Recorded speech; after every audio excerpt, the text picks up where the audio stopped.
ಕುಂದಾಪುರದ ಯಡ್ಯಾಡಿಮಥ್ಯಾಡಿ ಗ್ರಾಮದ ಗುಡ್ಡಟ್ಟು ಶ್ರೀ ವಿನಾಯಕ ದೇವಸ್ಥಾನ ಪರಿಸರದಲ್ಲಿ ಕಳೆದ ಹಲವಾರು ದಿನದಿಂದ ಪರಿಸರದ ಜನರಲ್ಲಿ ಆತಂಕ ಮೂಡಿಸಿದ ಚಿರತೆ ಅರಣ್ಯ ಇಲಾಖೆ ಇಟ್ಟಿದ್ದ ಬೋನಿನಲ್ಲಿ ಸೆರೆಯಾಗಿದೆ. ಗುಡ್ಡಟ್ಟು ಬಳಿ ಅರಣ್ಯ ಇಲಾಖೆ ಇರಿಸಿದ್ದ ಬೋನಿಗೆ ಬಿದ್ದ ಚಿರತೆಯನ್ನು ಅರಣ್ಯಾಧಿಕಾರಿಗಳು ಸುರಕ್ಷಿತವಾಗಿ ಅಭಯಾರಣ್ಯಕ್ಕೆ ಬಿಟ್ಟಿದ್ದಾರೆ. ಯಡ್ಯಾಡಿಮಥ್ಯಾಡಿ ಪರಿಸರದಲ್ಲಿ ಚಿರತೆ ಉಪಟಳ ಹೆಚ್ಚಿದ್ದು ಸಾಕು ಪ್ರಾಣಿಗಳ ಮೇಲೆ ದಾಳಿ ನಡೆಸಿದ್ದೂ ಇದೆ.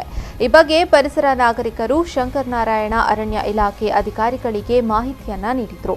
ಅರಣ್ಯ ಇಲಾಖೆಯ ಸಿಬ್ಬಂದಿ ಕಳೆದ ತಿಂಗಳು ಚಂದ್ರಾವತಿ ಗುಡ್ಡೆಮನೆ ಎನ್ನುವವರ ಜಾಗದಲ್ಲಿ ಬೋನು ಇಟ್ಟಿದ್ರು. ಇಟ್ಟ ಬೋನಿನಲ್ಲಿ ಇದೀಗ ಚಿರತೆ ಸೆರೆಯಾಗಿದೆ.